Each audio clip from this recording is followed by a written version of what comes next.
Hello there. Hello, beautiful people. How are you doing? Alicia here.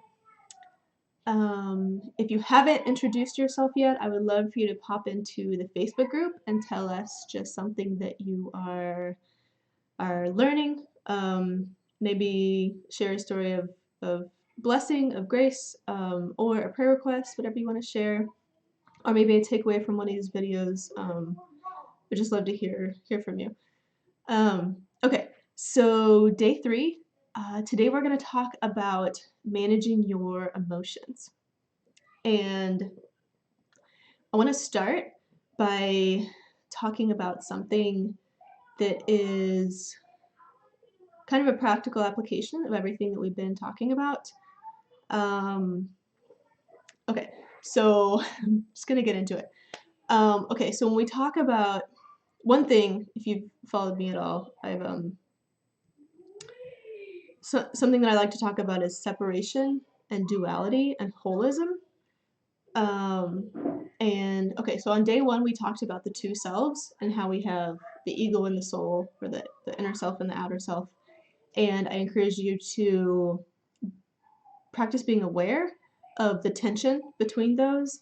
And part of our goal in all of this is to begin the process of shifting your identity from your ego to your soul, from your outer self to your inner self, from the kind of the survivalist, rational thought, fear-based lack mentality that is this false self that our mind has kind of created, to shift your identity from that to your loving, energetic, soulful state of mind.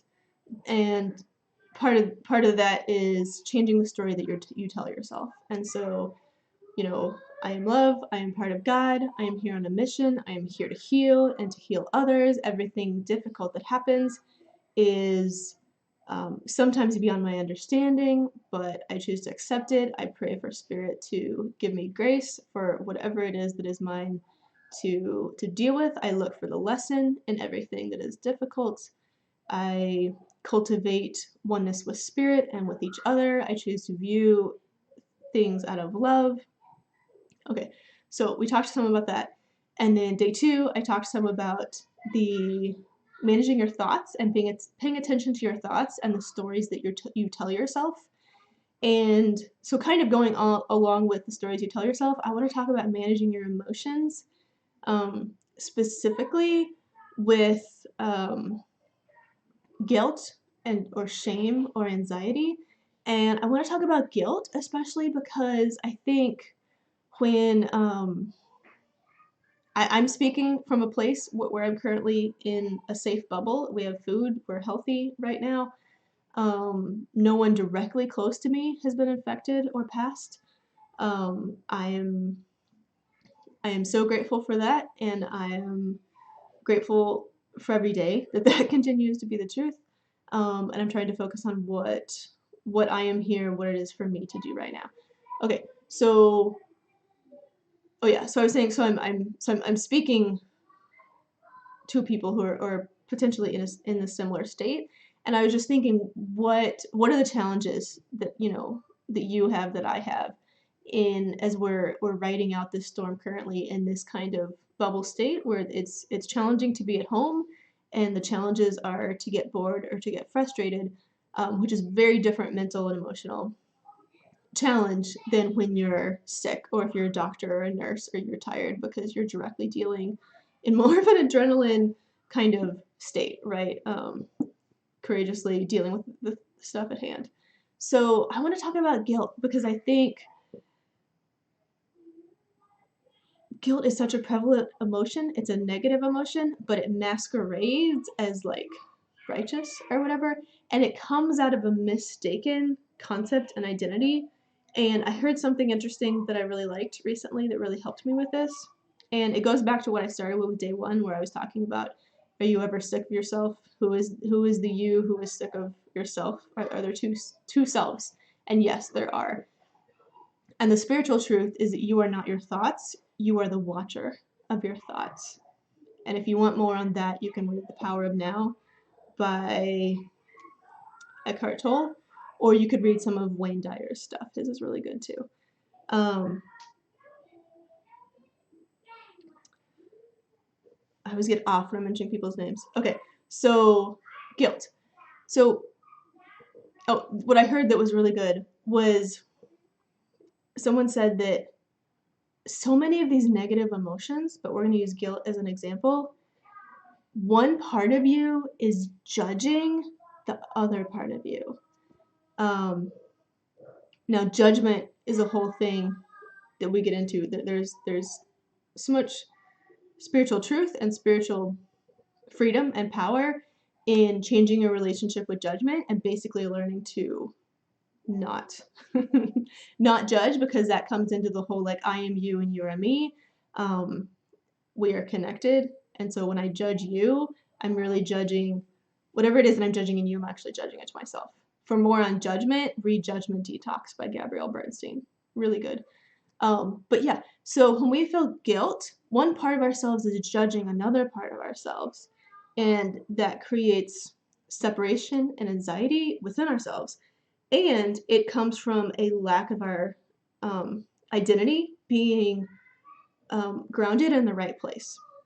So I don't know if it's our society or if it's just humanity, but I want to say that for some reason in our society, I think there's really something to American culture with this, where we're so performance driven, always striving, always trying to get results. We're so busy. We're always striving for something.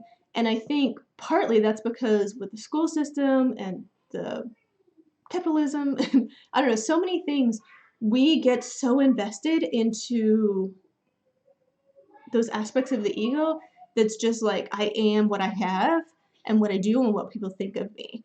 And so because of school and the way I was raised and because I wasn't taught differently, like I remember when I was growing up, I totally got, I mean, I was a straight A student, right? And so I got into this, like, I've got to get straight A's to be accepted and to be rewarded and to be applauded or whatever. And I think in our culture, we get in this very driven, like, I've got to do this. And so our identity is so often wrapped up into what we do. And I mean, the simplest state of just shifting your identity is the truth that you are not what you do, you are who you are. I've heard them say what you be. You are what you be. I think Raw Goddess said that. I don't know. But who you are. Like, it is okay to just be.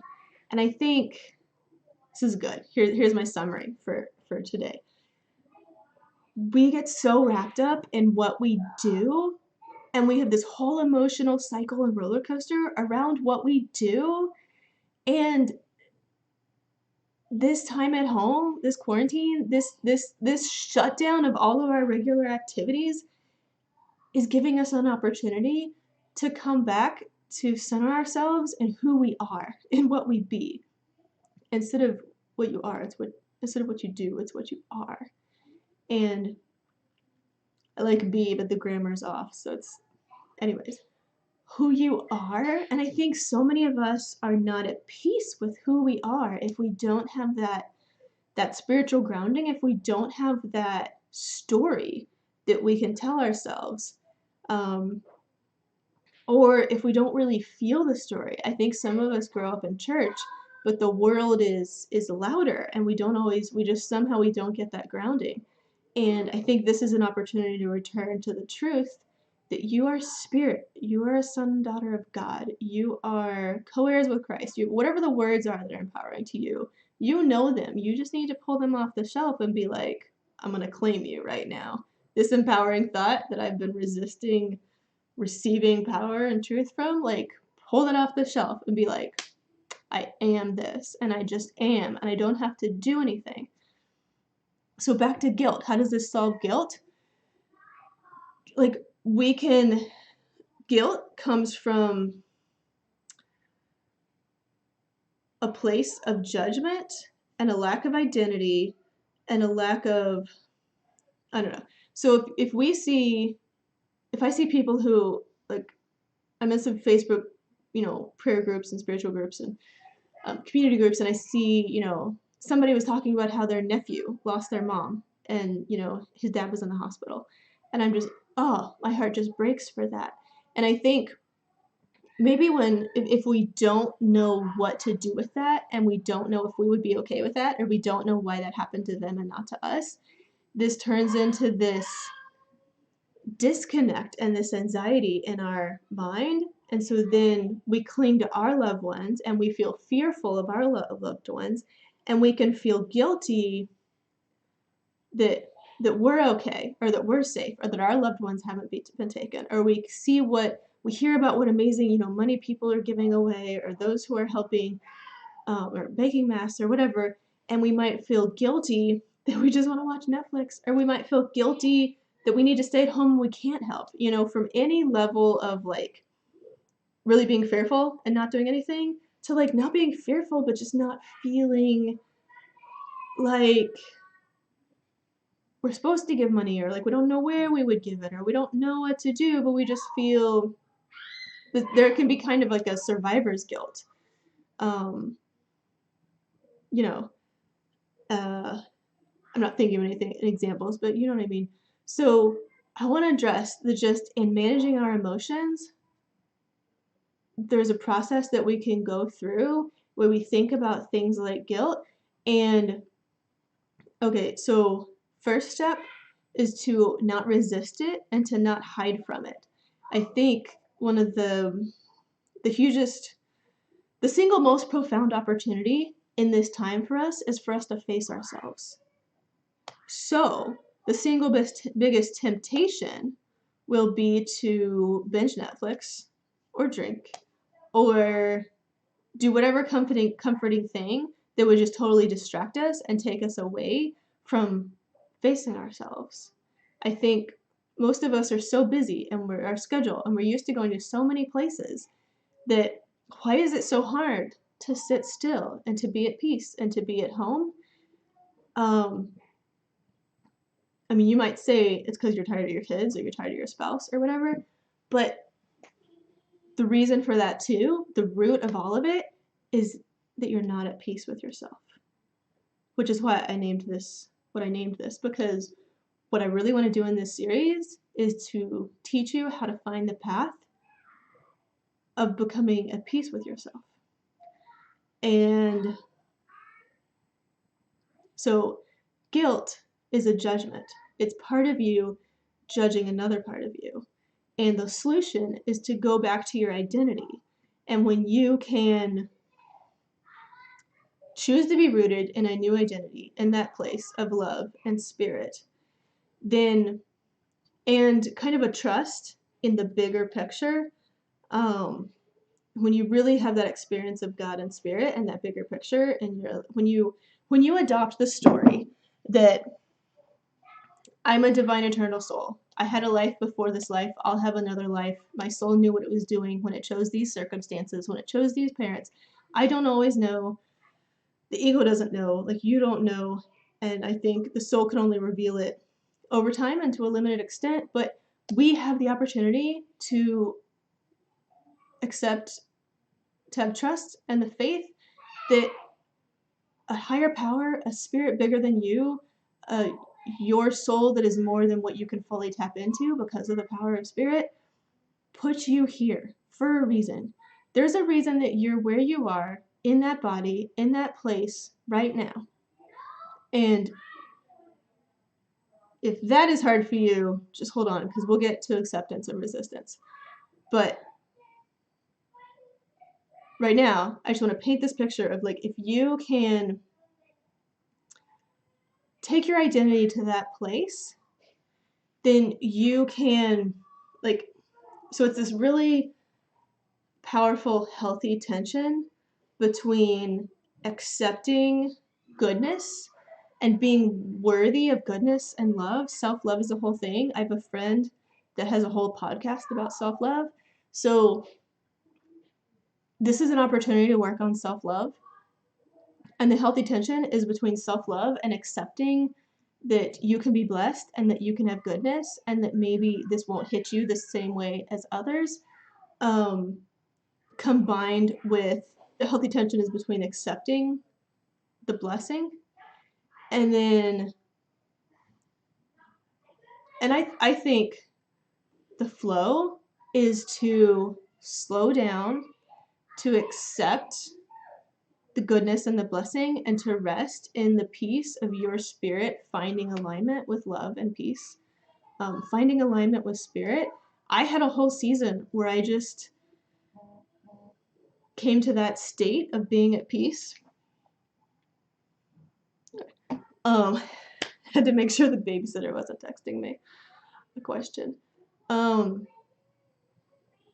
Yeah, I guess what I want to say to you right now is that it's okay to find peace with yourself and to practice gratitude and be grateful for your blessings and to just learn to take the invitation to become aware of the two voices in your head, to shift which one you're listening to cultivate the witness, to cultivate gratitude, to just, like, it's enough of a battle and it's a valid battle for you to be at home and to do the courageous step of only doing so much of Netflix or Escape or whatever, and only doing so much of like logistics and taking care of everybody and laundry and children and all the things that still need to happen, and to make space and to allow space there in the middle for you to face yourself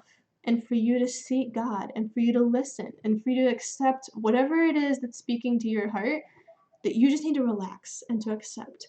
I think there's a whole thing inside of us that spins this way, that's like striving. And when I had my awakening, my journey, I had this feeling that there was this thing that was spinning that literally had to stop and start spinning the other way. And I felt like something in me that had been resisting life was finally able to accept life. And even just like other people's suggestions or things that I resisted that I needed to not resist, there's a whole wheel inside of you that can spin the other way. And facing yourself, finding that alignment, it's a whole valid battle. And if that is what God and your soul are calling you to do in this season, then that's what you're here to do. And it's okay that you're not distracted by, traumatized by, worrying about a loved one that's close to you, and that you're not a doctor who's able to do this. You're not able to do all these things. Yeah. I want to finish with just a truth connected to that, which just goes back to the fact that we're all energy and light. We are all connected. Every person who shifts from fear to love, who lets go of darkness and lets in the light, there is a quantifiable energetic effect, positive effect that has on the collective. So when you go inside and you do that inner work, if that's what you're supposed to do right now, let go of the guilt, let go of the fear, let go of the resistance, but let go of the guilt and just know that whatever it is that your spirit is impressing upon you to do, whatever your spirit, that when you're out of love, not of fear, probably not the should voices of like, oh, I should do this. If you have a thought and you think I should do that and you feel guilty or bad, that's probably just your chattering mind. If you have a thought and you feel kind of excited but afraid, kind of alive but not sure, and you feel hopeful but also kind of anxious, but it's like a hopeful, and then you think like, if I was loving myself, would I just be free to do that? You see my eyes go up, like all the energy on that, like you need to press into that. You need to pray about that. You need to meditate about that. And that could be going and doing some external project, and it might also be going internal and just slowing down and resting and listening. Yeah, so I'm going to stop there. That is managing your emotions. thinking about the stories we tell ourselves. Okay. I love you. Be at peace. Be at peace. Listen. Listen from love, not from fear. Just listen. Be at peace. Let go of any guilt, of anything. Let go of all the guilt. I release you from guilt. I speak peace. I speak peace. Peace. I speak freedom. I speak the grace to be able to sit in silence.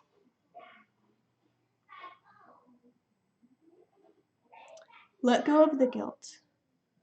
And then ask Spirit to bring back into your consciousness and your thoughts and your awareness. Ask Spirit to bring back. Let it all go. Ask Spirit to bring back. Ask God to bring back what you should be focusing your energy on. All right. And I will see you tomorrow. I love you. Be at peace.